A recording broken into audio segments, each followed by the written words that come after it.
You don't want the internet to get this clip right here. Well, then don't put it out if it's that bad. I don't know. You know, you would never feel pressure if you didn't have the highest expectations of yourself. Or It's supposed to feel like this. 100%. It's supposed to feel like this. And that should be, you know, your biggest driving force too, or one of them. I remember I did not like Tom Brady at the start because he was always winning, bro. Of course. Go-to sneaker on the field would be the 11s. Been wearing them for years. Jaxson Dart for president, y'all. I don't have a stylist. I don't have anything. It's just, you know, no stylist. No, it's just me and my mom trying to. You got to give mom the stylist credit then. 100%, 100%. There's things like injuries you got to deal with and guys, you know, having to step away from the field. Yeah, it's the worst part of the game, for sure. You know, you could have statistically, you know, a really good year, but you know what matters most is winning. My name is Vic Blends, and this is Deep Cut with Jaxson Dart.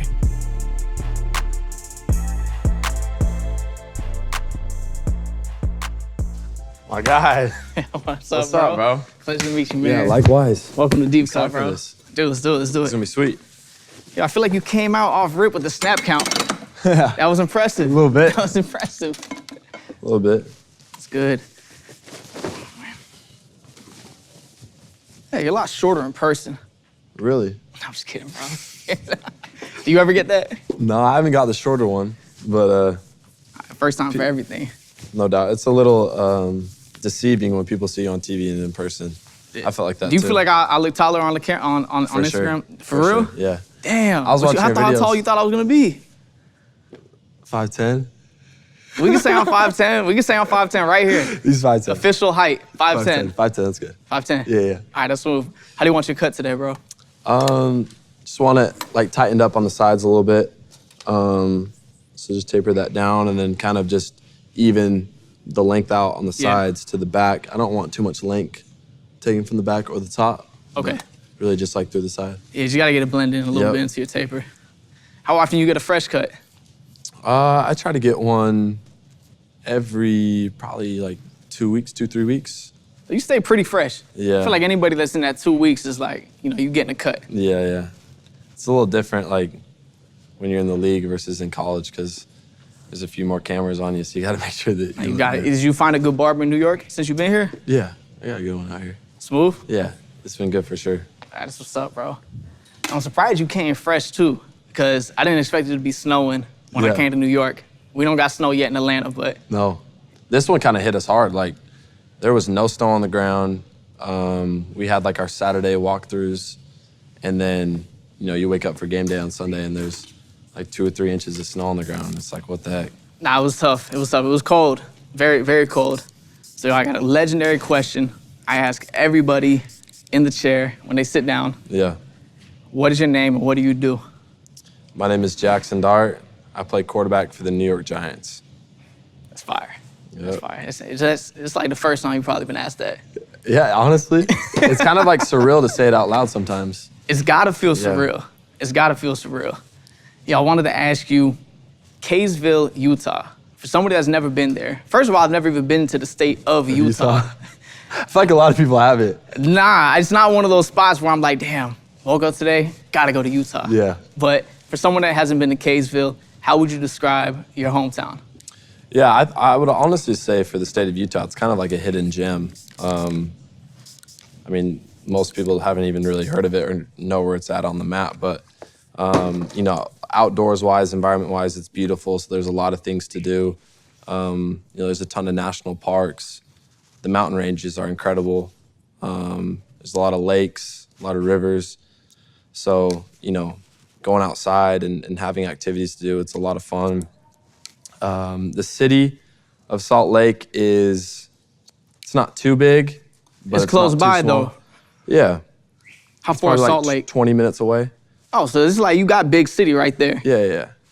I grew up in North Carolina, so it was a pretty small town. Right. The closest, biggest city was Raleigh, which was like an hour and 20 away, kind of up north. I grew up in Fayetteville, so country living was a thing that we definitely knew when we were younger. Yeah, no doubt. So Salt Lake's probably 20 minutes from the house. So anytime like we wanted to get into the city, it was, you know, easy to access. Kaysville's just it's a pretty nice suburb. you kind of have like a mix of different things. Like you can have like a countryside. So like you'll just find like random farms throughout the city, and then there's a lot of like recreational parks, and then a lot of just tight-knit neighborhoods. So what does like a weekend look like for you? You're in high school. What's a weekend look like for Jaxson Dart in Kaysville? honestly, I spent no time in Kaysville. I went to high school. My first high school I went to was Roy High School. It was probably 20 minutes north of Kaysville, and completely different environments, I would say. But I wanted to get out of Kaysville. Big reason was just for sports and chasing my dreams and whatnot. So went to Roy for 3 years, and then went to Corner Canyon for my senior year. So a lot of my time, especially on the weekends, were filled with things to do outside of Kaysville. Look, I read somewhere that you said your first word ever was ball. Yeah. True or false? True. True? True. Would your parents confirm this? Absolutely. So why didn't they get you to, how'd you get to saying the word ball, not dad or mom? I don't know. You blame dad? Maybe ball was just my first love. Before mom and dad is crazy. Hey, I don't know. That's definitely not true, but ever since I could remember, my dad played ball at the University of Utah, and then my mom was an athlete growing up as well. So, being from like a sports family, you're just kind of always around that. And I felt like for me, it was just extremely involved ever since I really came out of the womb. Do you remember your first time experiencing football? Yeah, I do. It was just like me and my dad just playing catch around the house. I used to just like run back and forth in the living room, and he would just throw me the ball, and I was trying to have like one-handed catches, Randy Moss style catches. Yeah. In the house. My dad, would kind of get annoyed, I feel like, but I would go and do that for hours. So that was kind of like my first, memory of the sport when I was really young. Do you remember the first time you started actually playing it? Yeah, it was probably it would have been like 3rd or 4th grade. I remember my parents made me play flag football before I played tackle. So, I had some friends that were playing tackle, and it, definitely bugged me because, I wanted to be out there tackling instead of pulling a flag. But, I started out young. Even though your dad was a football player, do you think he was worried about you playing also? No, not at all. No? You think it's like, yo, I don't want my kid to get hurt? He was just all in. Bro, my dad's about it. So, ever since, I could play the sport, he was, probably like my biggest influence. Yeah, I always like to ask also when I meet people is, if you had to look at your mom and your dad and you had to choose between two of them, what made Jaxson Dart? What did you get from your dad, and what do you think you took from your mom? Geez, that's a good question. I definitely took a lot from both. They have a lot of things that they're very similar in. It was never like one thing where if I wanted to do something as a kid, I could just run to one parent versus the other and ask for permission. Like, they always made sure that I had, whatever I needed to get done, whether it was schoolwork or, practice, extra reps, things like that. They always made sure that I had those things done before I could do anything. So I would say from, like a discipline, work ethic standpoint, it definitely comes from both. I would say, my dad's, people that I talk to say my dad's crazy, and I definitely experienced that. You was the dude that had the crazy dad when I had the crazy dad, yeah. But he also he's crazy, but he loves the biggest. And, I felt like that was always, a big part of our relationship, especially when it came to athletics, that he was always, really tough on me. But at the same time, I knew that, whatever the circumstance was, that, my dad always loved me, and he was always, pushing me for the right reasons because he wanted me to be the best. And then my mom's just the rock of my life, the rock of our family's life. She holds everything down. And, she was the one that, I felt like taught me a lot of, lessons, off of whether it was, the court or the field. And, I would say that, she was the one who's probably,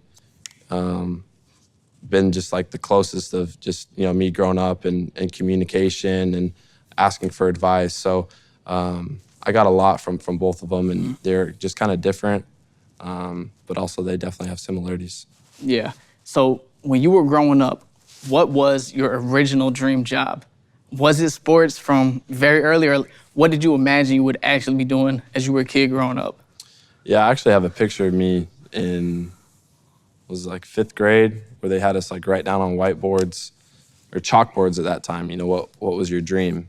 And I wrote down, Super Bowl winning quarterback.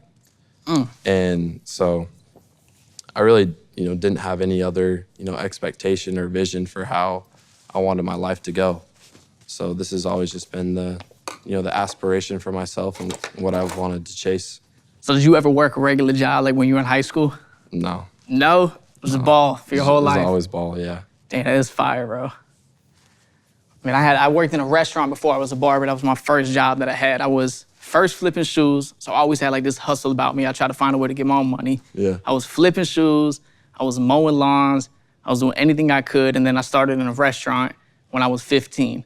So like working in a restaurant, it was my first time working with different people, getting to talk to different clients, you could call it, people that sit at my tables.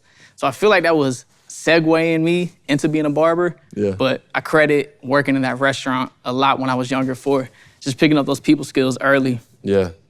I know you played a lot. What was your vision? Like, what did you want to do? Oh, I didn't know. So that's why I feel barbering was such a anointed thing for me, because I didn't know what I was gonna do.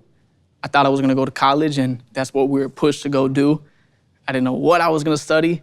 So all I cared about was making money. Right. I was addicted to the hustle since I was young. So I didn't want to work in that restaurant that I was telling you about when I went to college. I wanted to find a different thing to do. So I remember asking my barber when I sat in the chair one day, I was like, yo, what do you think I should do to make money in college? He was like, yo, if you learn how to cut hair, you'll make money for the rest of your life. You'll make money forever if you learn how to cut hair. So when I was 16, I heard rest of my life and money in one sentence. I was like, yeah, I gotta go see what I could do. No doubt. So I decided to start cutting, and man, that was it. I grew a passion for it, and God told me that if I took it serious, it would open doors for me. And from then I just decided to go all in, go straight to barber school instead of college, and man, the rest was history. That's awesome, bro. You did play a lot of different sports when you were younger. Yeah. Did any of them speak to you the way that football did? And how did you ultimately decide, I'm gonna go all in on playing football? I would say when I was young, it was more of just, what season was I in that was going to be my favorite at that time. So I kind of bounced back and forth between, and then probably didn't get until probably the end of like junior high, where I would say, okay, like, because I kind of had the dream of like, I want to play all of them professionally. Yeah. Football was always the one that probably had I had the deepest love for. But I loved baseball, I loved basketball, and whatever season it was, that was my focus. The only two sports that I played was, first I ran track and cross country. I ran long distance running. Yeah. That was because I was told that it was the easiest way to get a college scholarship is if you ran cross country. Yeah. Because nobody wants to run cross country. So I was like, man, I'll get an easy scholarship. Parents ain't got to pay for college, I'm gonna run. And then by the time I got to my junior year, I quit running and I decided to start boxing. So I fought some amateur boxing for a little bit, but other than that, bro, I never got to play any sport with a ball. That's crazy. So what is it about football that brought you that love? Well, I think there's a lot of things. I mean, first of all, football is the greatest team sport. So, there's so much that goes into it, from, making the relationships with your teammates and having that bond, and, putting yourself through really hard, circumstances in the off season of, training and situations, and, pushing your body, to the max, and you get to do that with some of your best friends. So, that was one thing that I really loved early on, was that relationship piece. And then I would say, from just like a competitive standpoint, like I feel like it's the modern day gladiator sport of, going out there and playing an extremely physical game in front of a whole bunch of people, and just the energy, the environments that you get to play in. There's a feeling of adrenaline that you can feel in the sport of football that I don't feel like you can feel in any other sport, and you can't replicate it. So it's definitely addicting, and it's just, I feel like I'm the happiest version of myself when I'm on the field competing like that. So going into high school, obviously you're growing older, football's getting more serious, and now you gotta start looking at, all right, I'm gonna graduate, and I'm gonna have to make a move, something's gonna happen. Going into freshman year, compared to now you're entering into your senior year was one that was historic, and we all know that. But coming into like freshman year, did you have that confidence that you were still gonna be a Super Bowl champ? Did you know that you were gonna go all the way, even starting in high school in the beginning? Ooh, I think, like I said earlier, like you always have a vision of, okay, this is how I want my life to go.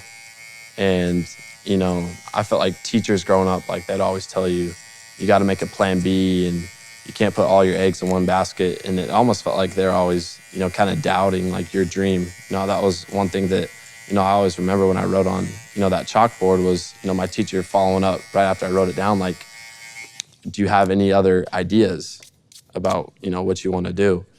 And I felt like I kind of looked at her crazy because I was like, this is all I want to do. And, I think it's just such a hard thing to make. So a lot of people don't really view it, when little kids say that as something that could be their reality. But for me, like I said, like this was the only thing that I wanted. And so, when you go into something, your freshman year, you definitely have humbling experiences because, you're playing against people who are older than you, who have more experience than you. And there's a lot of lessons that have to be learned. So I think early on you start to face some adversity and you definitely feel some humility of, okay, like these are definitely areas where I need to improve on and get better at. And then, each year you steadily start to improve. And I think that when you just, combine like your work ethic, your determination, your discipline, your consistency on what you want to achieve in, I feel like the sky's the limit when you're able to do that. Yeah. So I feel like each year you kind of just get better and start to shape out, the way things can go. Yeah, it's crazy. My first tattoo, right, when I wanted to be a barber, Yeah. Very similar, right? Like my dad first saw it as it would just be a thing that I would make pocket change with, not a real career. Most teachers in school were saying the same thing, like, you gotta go get the degree. My first tattoo, I knew I was gonna be a barber, and I went and waited till I was 18, and I went and got this clipper on my arm with Barber Life on the bottom while I'm in high school cutting in the garage. And I remember going, I'm not gonna say her name, out of respect, Yeah. but it was a teacher that saw me, and she saw my tattoo, and she said, man, I don't know why you getting tattoos on your arm because you'll never get a real job like that. And I was like, this ain't Barber Life. Like, you don't see that? Like, this ain't Barber Life. This is my job. So, man, I think when you do got a vision, that vision's given to you from God. It's not given to everybody. 100%. And he'll give you everything that you need to accomplish that along the way. You'll never go without, even if you feel like you're missing it all. You'll never go without.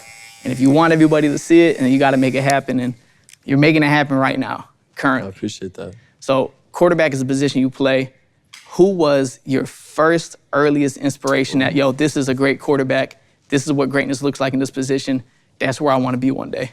Yeah, it definitely wasn't like when I first started playing because, growing up in Utah, you don't have an NFL team. So I feel like I was a little bit of like a bandwagon, trying to hop. Who was your team?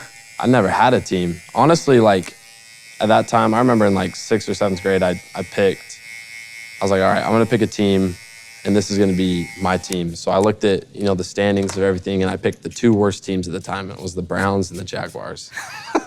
And I was like, I'm going to pick these teams because one day they're going to be good.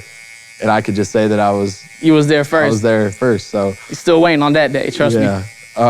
So that's kind of, I'm not going to say who I picked and just because I'm in the league now, but that was kind of my decision. So, from a quarterback standpoint, I remember I did not like Tom Brady at the start because he was always winning, bro. Of course. So like, I think just as a fan, when you have the same guy winning over and over again, you're like, man, I'm tired of this guy winning. Bro, I didn't say, but my dad's from Boston. Oh yeah. So this will come up sooner or later. So obviously, you play for the Giants. We won't get into it too much, but Yeah. my dad's from Boston. We are Patriots fans till we die. Tom Brady is the GOAT. Like, that is my dog. That's your team. That's your squad. So that was kind of my first, that was my first thought on Tom. And then as I got a little bit older and you start to understand, kind of what goes into it, the process, the hard work, the attention to detail, the leadership that he had, and, how he was able to, be an underdog in everything that he did and then turn out, being the greatest of all time. I think that you definitely have just, a really high appreciation. So when it comes to like a model, I would say Tom for sure, just because, you look to the best of how can I be the best? And, he was definitely the person that I turned to. I love watching guys like Brett Favre play. I loved like his toughness, his like gunslinger mentality, and kind of the grit that he played with. So those were kind of, probably I would say my first two, quarterbacks when I was younger who, really caught my eye. What is it about the quarterback position that sticks out the most to you, that just drew you into it? I would say definitely the leadership side of things stood out because, you hear people say it all the time, but I don't think people really understand like the overall role, the responsibility that a quarterback plays in. And, a team can only really be as successful as, of winning championships or being at the best when you have a really good quarterback. So, I think just as a competitor when I was young, you want that ball in your hand. You want to be able to be in a role where you can set an impact in a game.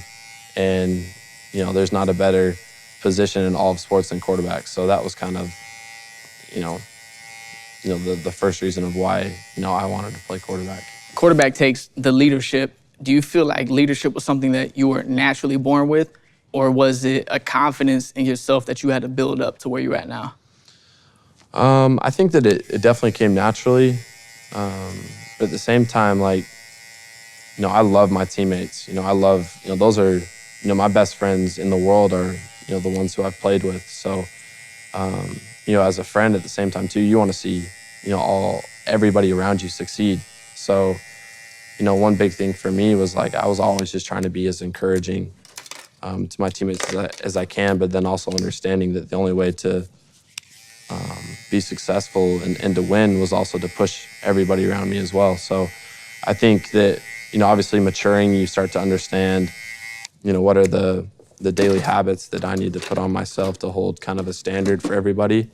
And then how can you push everybody around you to that same standard to succeed. And, I think that, like all those things kind of happened a little bit naturally for me, but it also took, some maturing to do as well. What do you think the hardest lesson of being a quarterback was it for you to understand when you got to look back to the high school you trying to understand the game and get your hands on it? Yeah, I would say that it's not always fair, like how people view your position, how people view your success. You could have statistically, a really good year, but, what matters most is winning. And, there's obviously a lot of things that go into that, and it's not just the quarterback, but it's the greatest position in all sports, but it's also, like I said earlier, like the biggest responsibility. And regardless of how, maybe you play statistically, like, you're going to be viewed off of, how do you win and how do you, raise the bar for others around you. So, there's just so much that goes into, that position. And I think that, what I'm realizing now coming into the NFL that, there's a lot more, when you get to this level that it takes to be an elite quarterback and trying to win. Your senior year, you were not highly recruited coming into it. Yeah. Ending senior year, Gatorade Player of the Year, you're recruited as one of the top 10 players in the nation. What do you think was the thing that made that difference for you at that point? Well, it's definitely funny because I felt like everything came really fast. after my junior year, I had to make a decision of, if I wanted to stay at the same high school that I was at for the previous 3 years, or if I wanted to make a jump and, go live with, my aunt, farther away from home at a powerhouse in Corner Canyon. And so that was a tough decision initially. And I remember, my junior year, this was kind of like, what made it for me is, there was an FCS school in the state of Utah that came by our facility to do like their recruiting checks on the schools. And, I overheard a conversation, and, the coach was talking to my head coach and said, hey, like, why doesn't that Dart kid play football? And I was like, what? He thought that I only played baseball. And, Utah as is not very highly recruited. And I feel like at that point I was like, okay, like I need to, try to put my name out there at a bigger school, on a bigger stage. And, it was cool because, after that conversation, I actually checked in with my head coach at that time who was there, Coach Fernandez. And he told me, he was like, hey, I think the best thing for, your success long-term is to make that move. And I just felt like that was a really cool interaction to have because, I don't feel like many coaches would, tell their quarterback that it's okay to go to a different school. So ended up transferring to Corner Canyon. I had some really, really good players around me who got, a lot of attention, and, we got to have a really good year. We had the chance to play on ESPN, and, I felt like from then on that everything kind of blew up from a recruiting standpoint, and, guys around me made a lot of really good plays, and we kind of dominated that the rest of the year, and everything kind of just blew up from then. Yeah. You're saying like a lot of it came fast. You went from no expectation, right? Like he said, why doesn't that kid play football? Yeah. No expectations to all the eyes are on you. The expectation now is that you got to be great. Everybody's watching to see your next move. How did you handle the pressure of, all right, there was none, but now everything's here? And and you're still young, bro. Even to this day, you're 22, still young. So getting that pressure coming into high school, how were you handling that, even in that time? Yeah, that's definitely a loaded question, but I think that, as a competitor, like, you always want that. Like, you want to be on the biggest stages. You want to be, I just remember, like, when I'm young, like, the people who I looked up to were the people who performed in whatever sport, whatever field that they were in.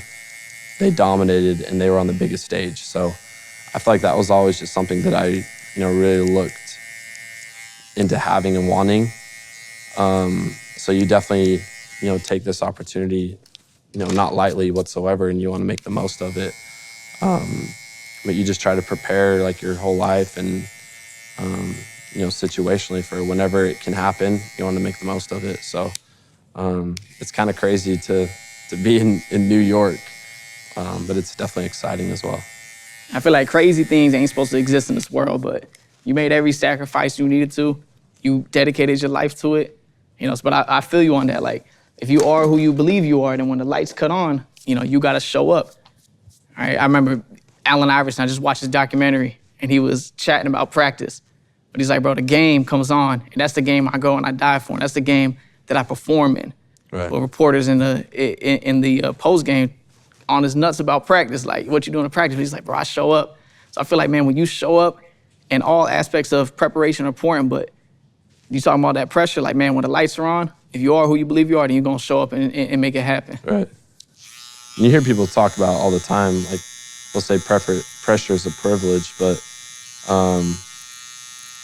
I definitely think that carries a ton of weight because, you would never feel pressure if you didn't have the highest expectations of yourself. Or It's supposed to feel like this. 100%. It's supposed to feel like this. And that should be, your biggest driving force too, or one of them. Just because you should have, the highest expectations. I think everybody should. You should never be satisfied with just where you're at or be complacent in the world that you live in. Like, you should always be chasing and, hustling after, what you want. So you're a person definitely that thrives under the pressure, and I feel competition But like, I'm curious, what are the things that drive you? Because you've competed for your spots, you've earned them. You're talking about pressure is a thing that motivates you. You know, you came to USC after you finished your high school year, and it was a spot that was heavy on quarterback. It was a spot that you had to go and earn yours. Is competition and pressure, like those two things that drive you to bring the best out of who you are? Oh, absolutely. Absolutely. Like you said, you know, when I got to SC, it was definitely a loaded quarterback room. And, you know, after that, you know, when they fired our coaches week 2, we knew there was going to be a huge coaching turnaround. And, you know, they ended up bringing in a new coach. And, you know, your coach definitely, or that coach, you know, didn't really see me as, you know, the guy that could, you know, play quarterback for his school. So, you know, you definitely have that as a motivating factor. Competition is definitely a motivating factor because, you know, whoever wants to see somebody else play in front of you of something that you're working, you know, your butt off every single day to succeed at. But I would say like the biggest, you know, driving force for me is just like the love for the game. And, you know, I've tried to sit down and, you know, find time to just think of like, you know, what's my why? And you can point out, you know, little things, or I can point out little things in my life where, all right, this is a big reason why I want to make it. But, you know, when I just look back to the little kid in me of, you know, how much fun that I had playing the game, how much love I have for the sport, you know, that's my why. And, you know, that little kid had a dream and, you know, I just want to fulfill it. You're here, you're doing it. You're doing it. Wow. Man, that fires me up, bro. I'm not gonna lie. Because I wonder, like, when you make it to this level, I wonder if people still love it the way that they did when they were younger. Because everybody plays the game for different reasons. Right. Right? A lot of people play for money. They play for championships. Everybody's got a different reason, but it sounds like you still love it the same way that you did when you were trying to make it in high school. You're still that kid with a dream. Yeah, absolutely. I mean, when people reach a certain point, you know, when money starts becoming a factor, you start to gain a little bit of popularity, and there's a lot of distractions outside of, you know, football. I think that, you know, that's really where people kind of find themselves being like lost in what do you still want to achieve? What do you still want to succeed at? Yeah, I wanted to ask, when'd you start, where'd you get the idea for the, you put the black paint on your right eye? Oh, yeah. Or you've been doing that for a long time? Yeah. Where'd that come from? It started my sophomore, junior year of high school. I remember I was watching an LSU game, and it could have been the Honey Badger. I could have been one of the other DBs, but I saw, you know, they did the eye back, and it went down, you know, both of their eyes. And as a quarterback, you're kind of like, I don't know if I can, you know, have the same swag as maybe a DB would. So I just did it down one eye, and then it kind of followed up like I've always been, you know, a big Star Wars fan, and you know, I've kind of just had fun with it ever since because, you know, one of my buddies who, you know, was also a big Star Wars fan said it kind of replicated Anakin's scar. So kind of just had fun with it ever since. Who inspires the swag? Where you getting the inspiration for the swag, man? You are a swaggy quarterback. Yeah. Everybody ain't got that type of swag. Where are you drawing inspiration from that? Probably because like early on, like some of my favorite players weren't quarterbacks. You know, they were receivers, they were, you know, DBs, safeties, and, you know, I felt like those were like the guys who always put it on. Yeah. And, you know, I feel real about when people say, you know, you look good, you feel good, you play good. So, you know, that's kind of how I've kind of approached. You feel like the quarterback position is supposed to be seen, it traditionally was always supposed to be this For sure. honorable, clean cut, you're Yeah. the leader. Is this changing now? I think it's changing a little bit for sure, but I think that there's definitely still some old heads who see it, you know, being more of like a traditionally dressed position, which is fine. But yeah, I think that it's just kind of like a new wave at the same time. I'm not gonna lie, my dad, all this entire week, I've been talking about, I'm gonna interview you. He was like, yeah, man, ask him what's up with that diamond chain, man. I don't know what's up with that diamond chain, man. Yeah. He's been wearing this diamond chain, man, and that thing is like, wow. Yeah. My dad was so geeked on your diamond chain, and he wanted me to ask you, like, what's up with the ice? Yeah. So I think a lot of people kind of have misinterpretation of, like the meaning behind it. Like some people just think that it's just like, oh, I want to be, flashy when I wear it. But there's a little backstory to it. Going into, my last college game, I got to spend, Christmas back home in Utah. And as I was walking out the door to head, to Oxford before we had the game, I saw this diamond necklace on the table. And I was like, oh, that looks tough. So I grabbed it, and on my way out, I was like, Mom, whose necklace is this? And, she said it was, my little sister's. And I was like, all right, well, just tell her that I'll get her another one. So I grabbed it, went out the door. I ended up wearing it for the game. It took her a few days to, realize. It really took her until the game to realize that I had it on. And when she realized it was her necklace, her initial reaction was, that she was frustrated that, her big brother took her necklace. But at the same time, she loved that I was wearing it. And kind of ever since then, it's kind of been like a good luck thing for me. But at the same time, I know that she loves, to see me wear it. So it's just been like a cool, like a relationship piece to have with me and my little sister. That's tough. That's tough. That's actually a great story. So my dad got his answer. Yeah, there you go. Man, you also been hooping. Do y'all say hooping? Yeah, balling. No, hooping. Hooping? We say hooping, yeah. Y'all say hooping? Yeah. I feel like balling may be appropriate, but hooping's cool. But you are hooping in the Air Jordan 11 with the cleats. First of all, Air Jordan 11 is my favorite 11 ever. Bread 11s, my #1 grail. When did you start hooping in the 11s? I started wearing them my senior year of high school. Really, when his documentary came out, was like, all right, like The Last Dance? I'm gonna rep these.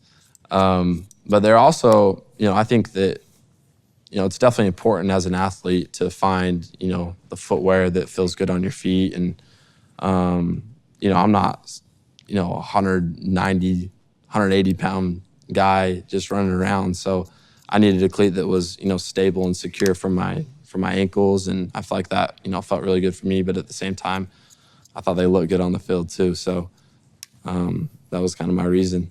Nah, 11s are my favorite, bro. So seeing you rock those, I respect the swag. You not only getting the ice, you got the Jordan 11s, but now you are dressing a little bit better. Yeah. Where you getting your fashion inspo from? Well, it's definitely nice to be in New York because, you have access to everything and anything fashion-wise. I would probably say my mom's like a huge part of, my fashion and what I like to wear. She's always been young. I mean, I remember when I was in elementary school and she was still, when I would wake up in the morning, laying out, the outfit that I was going to wear that day.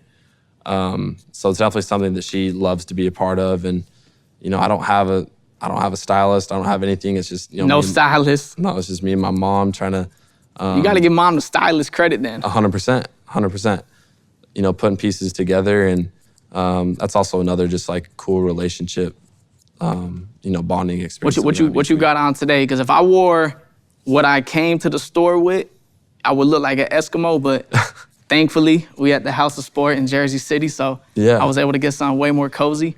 100%. Dick's got me in a good little fit for a cut. Smooth. We got the dunks on right now. There you go. You got good your dunks on too. Good dunks. I feel like dunks are a staple. Like you got to have like some dunks in your closet.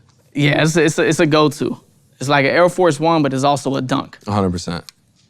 You had long hair all through high school too? Yeah, I did.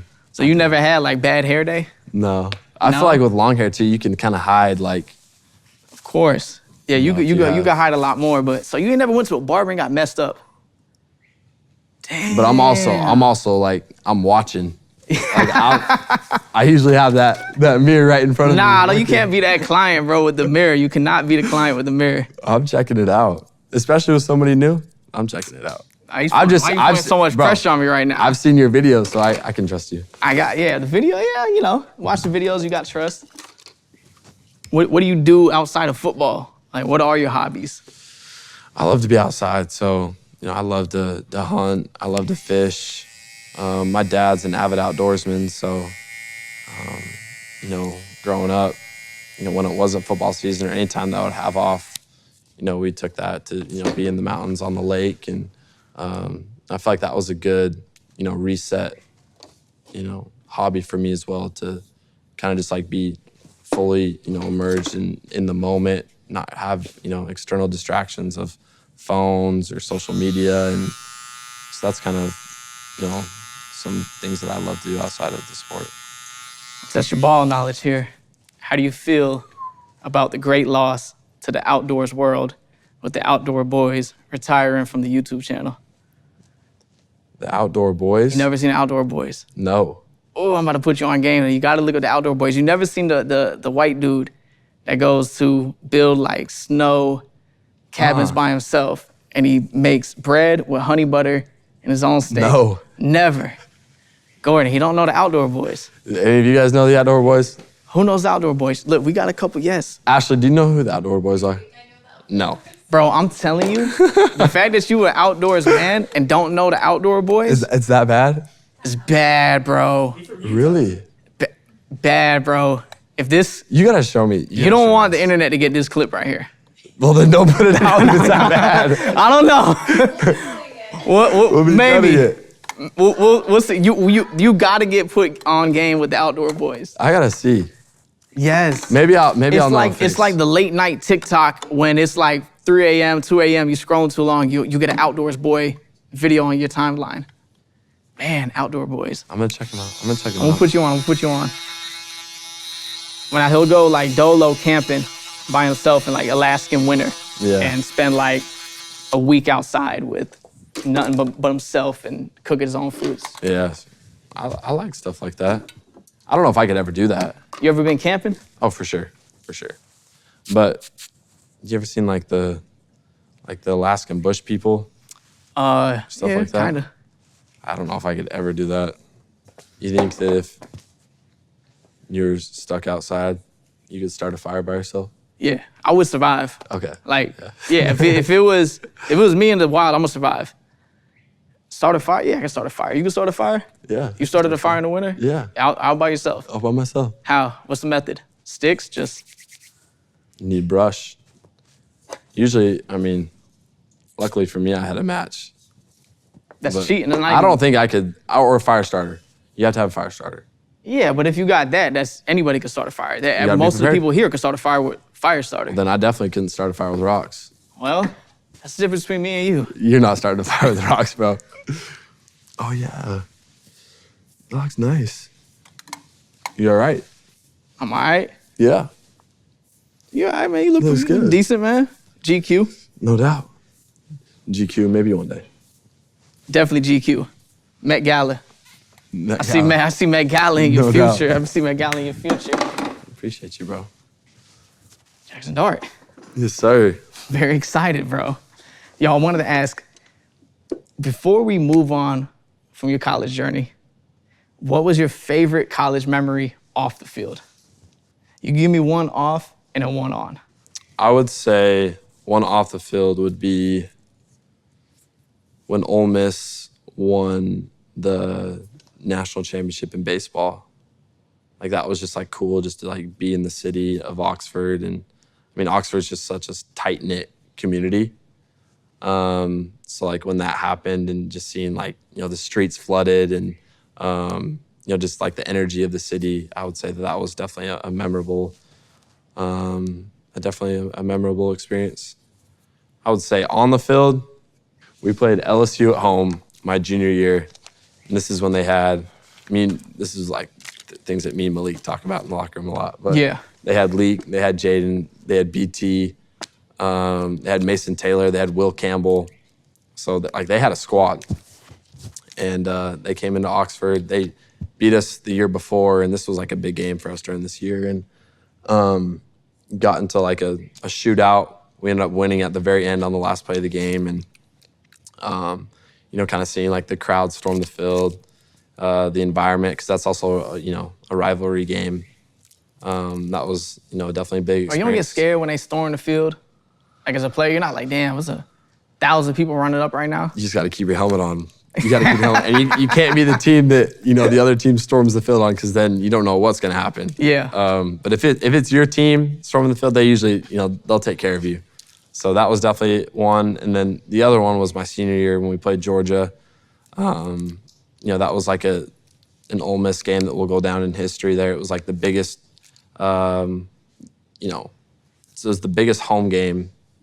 It ended up being a win in Ole Miss history from a ranking standpoint. And, they're Georgia, like, I can't remember how many years it's been or how much time it's been where they've lost to another team other than Alabama in the regular season. So, that was definitely a significant game for me in my career. Big upset. For Big sure. upset. Man, you had a dream of being into the NFL and draft comes around.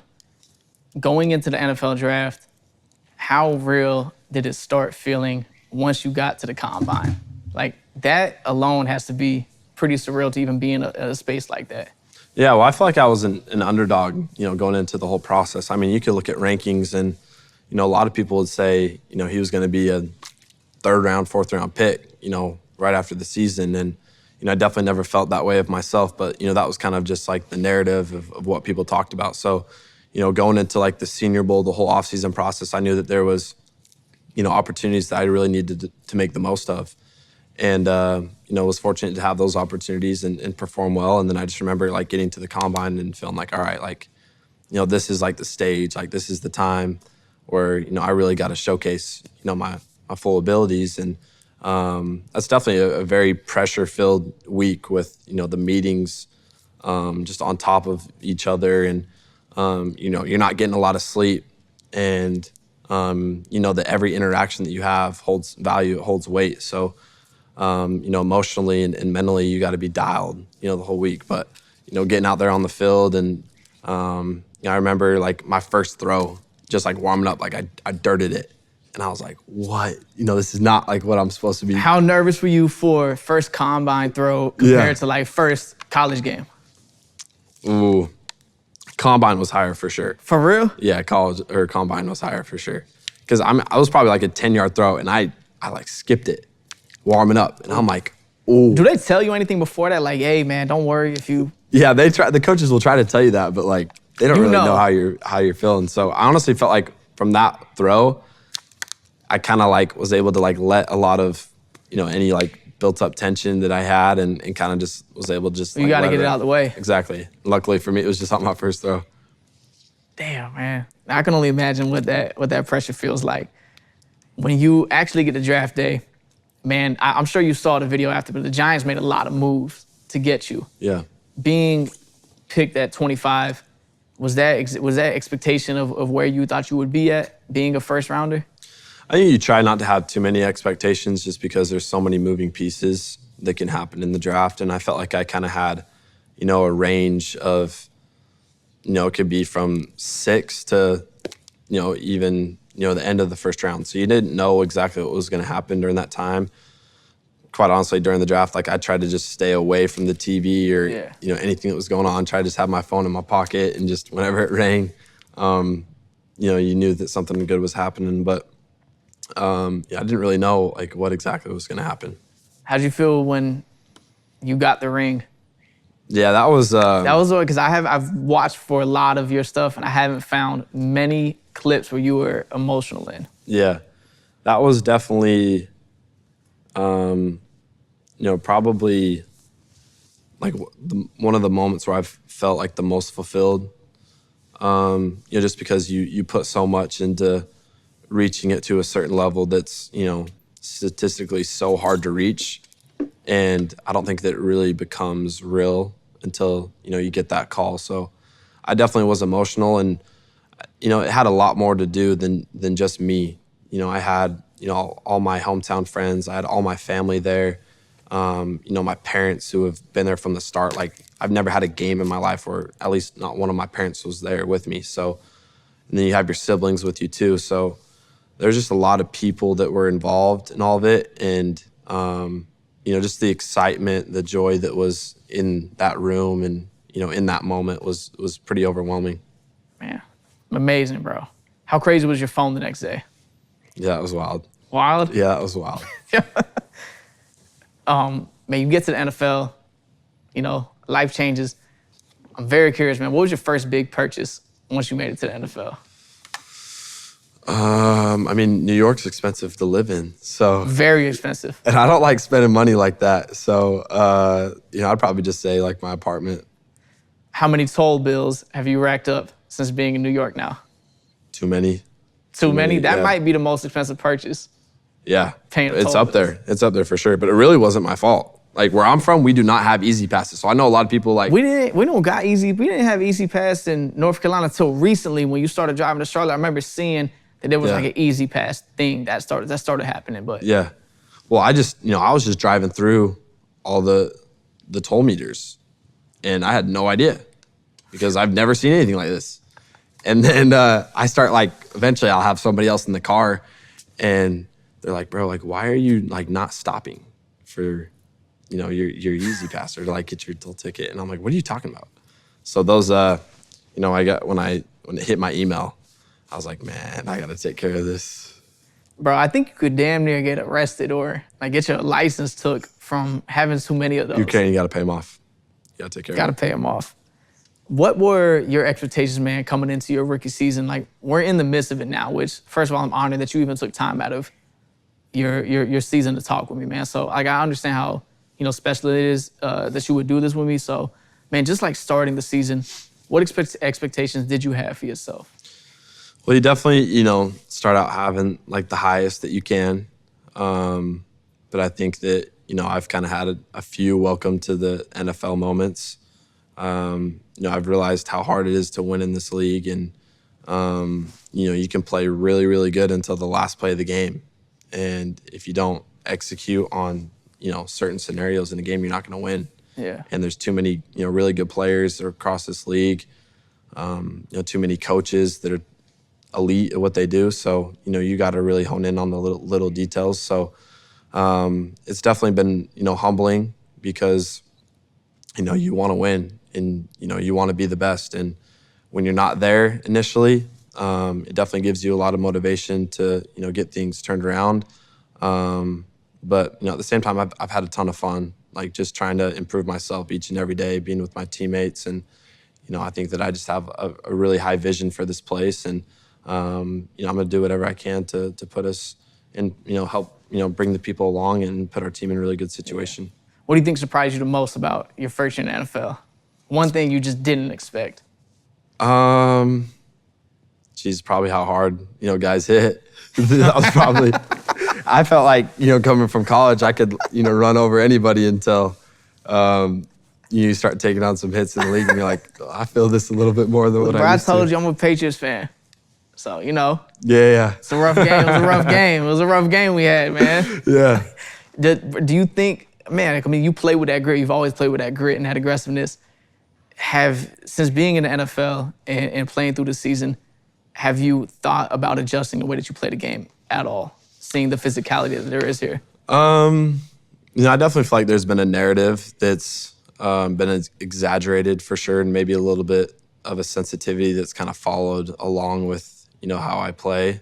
I think that a lot of reasons of why I've gotten to, this position that I have in my life is because I feel like I play fearless and, I play hard, and I don't play like a, traditional quarterback at sometimes. And, obviously that when you have things that happen, you're like, okay, you learn from them, you try to make adjustments, but I'm not going to just turn myself into a pocket passing quarterback. I'm not going to change, the style that I play at, because at the end of the day, like, I feel like my best success is when I can play loose and play like myself. And if you try to make too many adjustments and make somebody into who they're not, then, you're not going to get the most out of that person and that player. Yeah.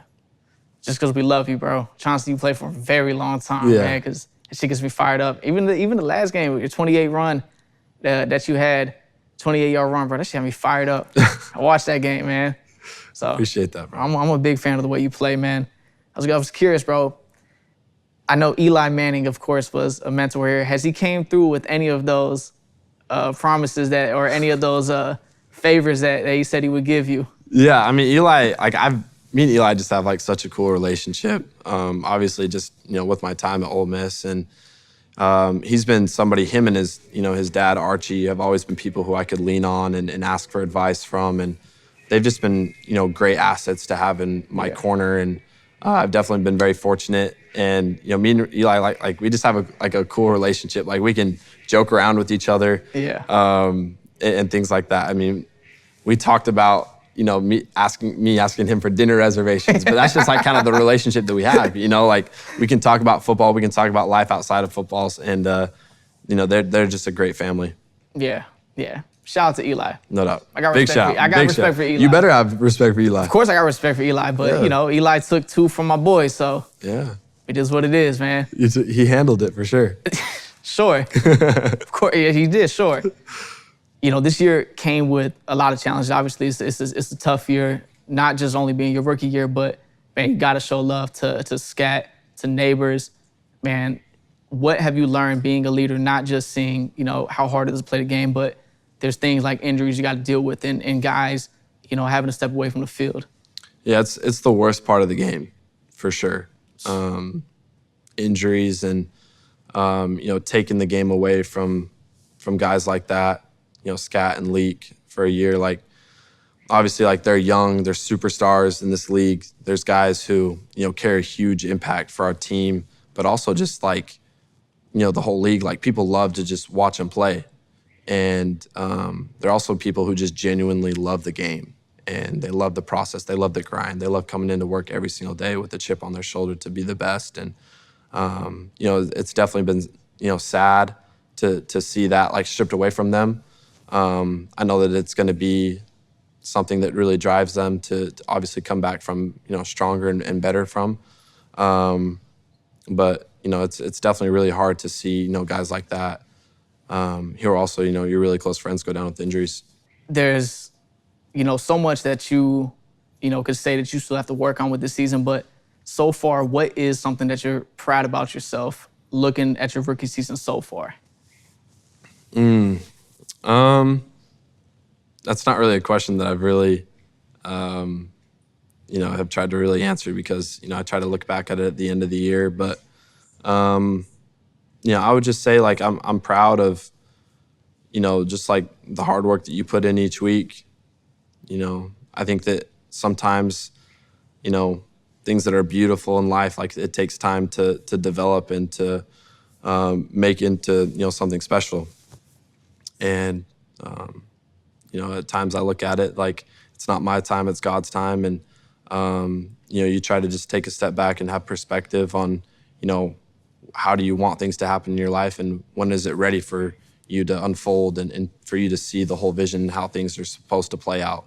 And maybe it's not the most visible, the instant or the snap of the fingers that you want it. But, I think that if you just try to, keep your head on straight, handle the things that you need to handle the right way, be a good person and be a good leader and do everything that you can to control it, eventually things will play out into, the fruition that you want it to be. Yeah, man. Keep showing up, or you keep showing up, You get knocked down plenty of times, but you keep showing up. That's something to be proud about. Yeah, 100%. You keep stepping forward. When you look at where you're at right now and you think about the kids back in Kaysville, what message would you give to the next young Jaxson Dart looking at you from your hometown? I would say that, it starts with, chasing your dreams with everything that you have. Don't ever let somebody's words or thoughts of how your life should be played out interfere with what you want them to be. I think that's one thing that it starts with. So always, being somebody who's, dream chasing constantly.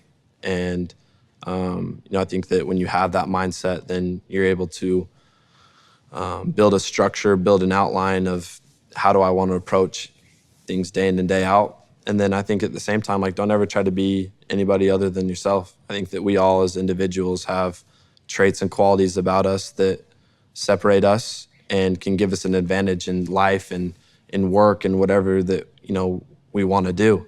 And I think that when you hone in on that and, you are comfortable with the identity of yourself and,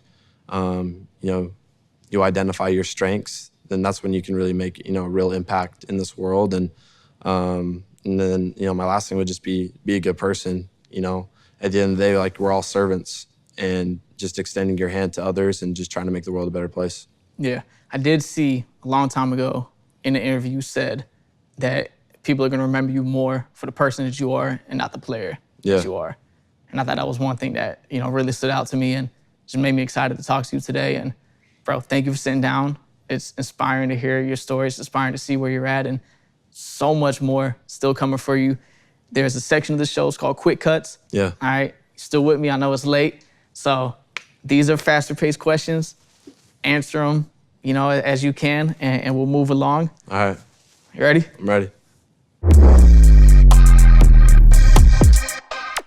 Childhood celebrity crush. Megan Fox. Megan Fox? Yeah. Solid choice.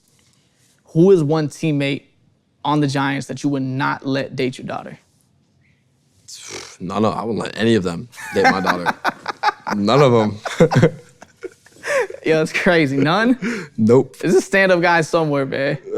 Yeah, there's a lot of good guys, but I would never let any of them date my daughter. Respect.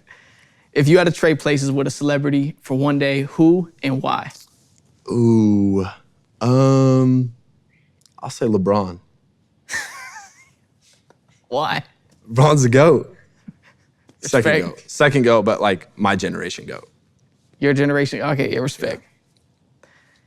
What is something that you're into that other people may find strange? Kendamas. What is a kadama? It's like a Japanese toy. A kadama? Yeah. What is that? Like, what kind of toy is that? It's like, works with like hand-eye coordination. It's a ball and a string. Oh, you talking about like that? Yeah. You talking about the ball on the string with a stick? Yeah. You seen those? Yeah, but I ain't know what's called a kadama. Kendama, there you go. All right, that's tough. So we should have a kadama here. What is a hidden talent you have that we don't know about? Well, I would say kendama is a hidden talent. Kadama could be hidden I think talent. that I'm a great dancer. For real? What do you dance to? Anything. I'm just ready for Dancing with the Stars whenever it is. Okay, respect. If you could make a new law today, what would it be? No taxes. It's a good law. It's actually a great law. Yeah. I like that. Jaxson Dart for president, y'all. Let me get the top 4 Mount Rushmore of quarterbacks. Tom, Peyton, Pat,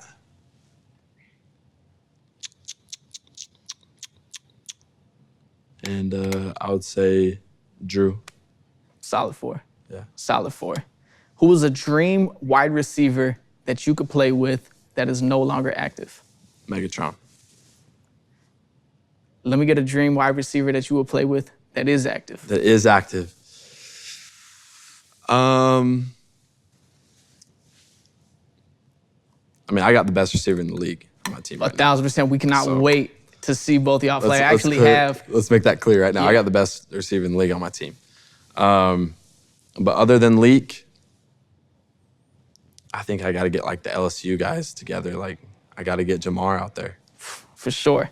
That would be fire. Build your perfect quarterback for me with arm strength, accuracy, pocket presence, mobility, and IQ. Those 5 topics. Let me get the perfect quarterback. Arm strength, I will go. I'll go Brett Favre. Accuracy, Drew Brees. pocket presence, Tom. mobility, Lamar. IQ. Can I say the same person twice? Gotta go Tom twice. I gotta go Tom twice. Gotta go Tom twice. I gotta go Tom twice. Gotta go Tom twice. Love is Blind or Love Island? Love Island.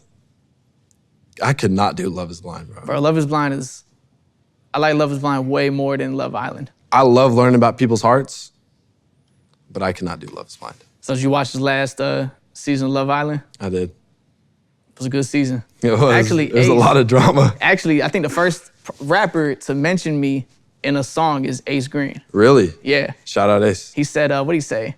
I cut up anywhere, call me Vic Blends. I thought that was tough. Shout out to Ace for that. Shout out. That was tough. No doubt. Yeah, I also wanted to know, the John Gruden snap count. Yeah. How has it been since being in the league? Hasn't been, that big of an adjustment for me. I felt like, people kind of expected it to be a bigger thing than what it was. Look, I'm just going to be honest with you, okay? In college, you can't do a verbal snap count. The crowds are too big, different. the stadiums, especially in SEC, it's too loud. You can't do it. So you have to clap. Dream sneaker collab. I would say I would love to do a collab with Cactus Jack, LaFlame, Travis. I think that would be one that I've always wanted to do. But I also think, doing like a Louis Vuitton trainer of my own would be sick. Yeah, Louis Vuitton trainer would be tough. What is your go-to sneaker on the field and off the field? Go-to sneaker on the field would be the 11s. Been wearing them for years. Off the field, probably again like Forces and Trainers. What is your pregame song right now? I would have to say like "Six God" by Drake. That's one just because my number 6. It's classic. And then I'll probably say like I love like Hawaiian reggae, and that's probably like I seen you was on that. that's what I listen to the most before the game. It sets my mind at peace. So anything by J-Boog, Common Kings, Kalohi Kai. That's kind of what I'm listening to before the game. I think that's all I got, man. I'm so grateful that you took time to be here, bro. I know it's a busy season, and it means a lot that you sat down and talked to me. You inspired me. Your journey is amazing, and it's just the very start of it. So I'm excited to what you continue to do as a player. I'm excited to see what you continue to do as a man. And I think you're going to inspire a lot of people, man. Yeah, likewise. I appreciate you, man. Bro, Thanks for taking the time. Yo, I got one more thing. Just stay right here.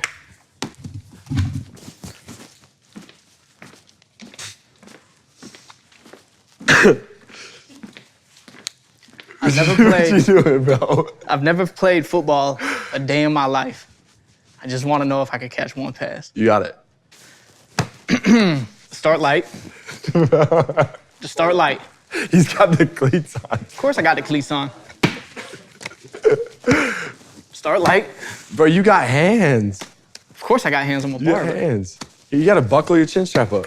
Do I? Yeah, buckle up. Here, let me help you. It's tight. There you go. There you go. See, I need a guardian. I would play with a guardian cap. You ready to go? All right. You ready to go? No. All right, let me get like a couple warm-up ones. All right. That was just because you closed your eyes. I saw it. You blinked.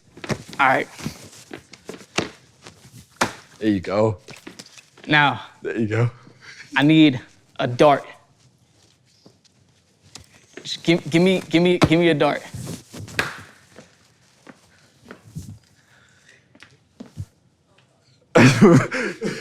Like, are you ready? Is this close? This is really close. So I feel like, but I'm ready. This is what I came for. I promise you, all day, all week. You want it just like a little harder than. Give me a dart. All right, bro. You sure? That wasn't even like a real one, though. You know what I'm saying? Oh, I didn't like. You want it harder than that? You see whose jersey I got on? No, you're right. You're right. You ready? All right. My name is Vic Blends. This is the first time catching a football from an NFL quarterback. This is Jaxson Dart. All right. You ready? Yeah.